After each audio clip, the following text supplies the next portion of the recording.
Alright, so we're making bechamel today, and so first thing we have to do is we're going to make our roux.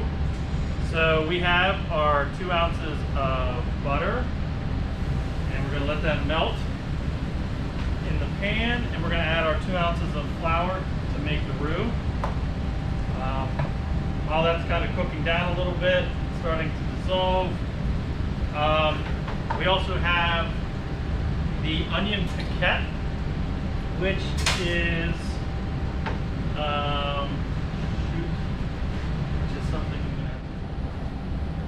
All right, so as I was saying, we will make our onion piquette, and what you need to do is take half of an onion and peel it, and so in an onion piquette we have half of an onion, and we use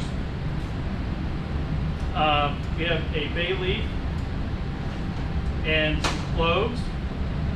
Okay, and what we do, all you really have to do is make sure we get all the skin off there, is take your bay leaf and your cloves and just use them as like little nails.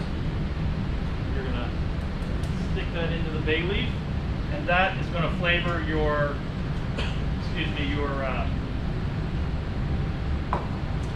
your milk as you cook. So I took the time to do that a little earlier, and I'll explain that here in a minute. So we're getting our roux together, and we're trying not to get any color into there.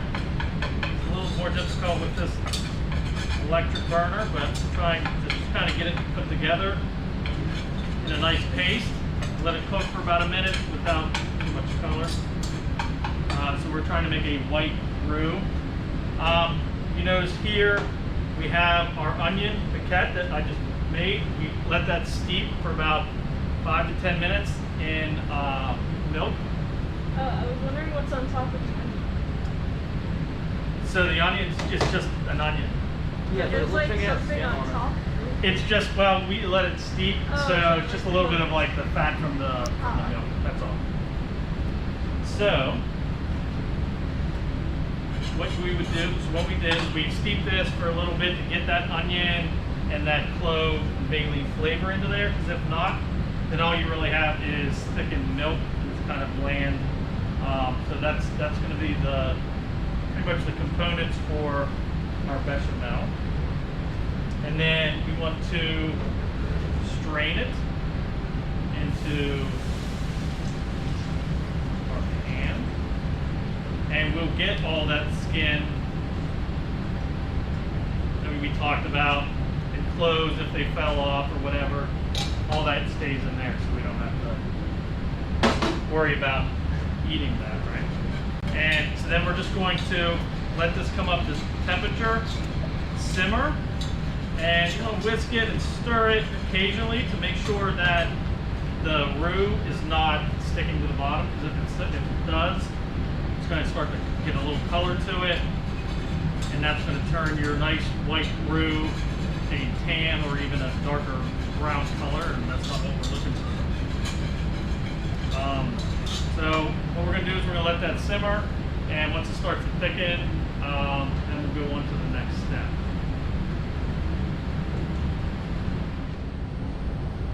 Okay, so now we've let that thicken, and hopefully you can kind of see that in the mirror there. There's a nice thick texture to it. So we've let that flour and that roux cook out, and we have the right consistency. And so what we're going to do, we would normally add just a little bit of nutmeg, salt, and white pepper, and that would be our basic bechamel sauce. We're going to take this today and make a cheddar cheese sauce for like macaroni and cheese, for example. So we're going to take some different spices and add those. So we have some garlic and onion powder, salt, pepper, and a little cayenne. We're going to let that mix in there. So we're getting our flavors put in there, and then we're going to add some cheese.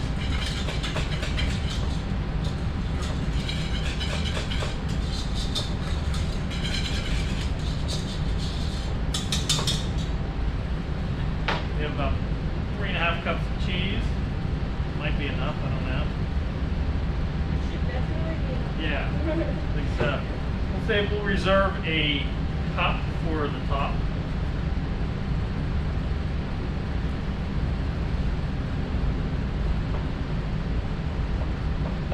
If you want, you could always add a little more milk to this or cream, because it's going to be very thick, because the cheese is actually going to thicken a little bit too. So it's all preferential, whatever you like, however you like your macaroni and cheese or your cheese sauce to be.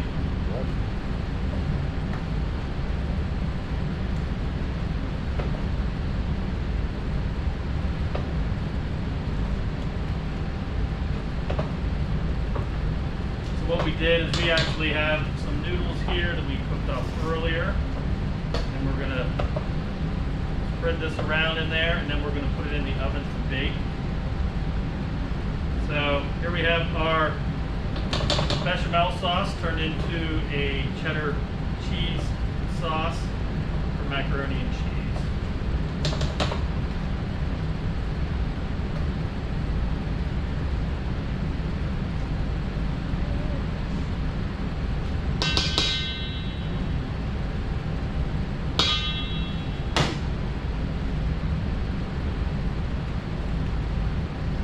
This pasta's cold, so it's going to kind of seize up a little bit, and then we're going to put it in the oven and allow that to kind of bake together.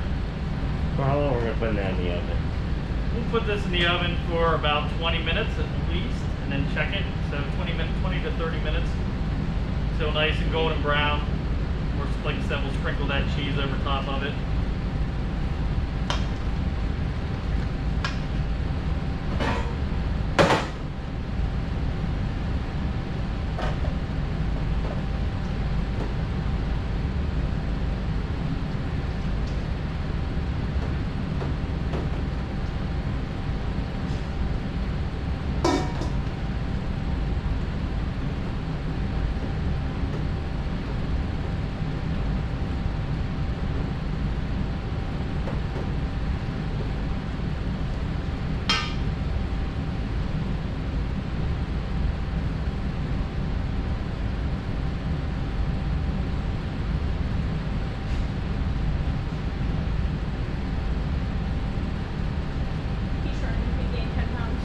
Yeah, right?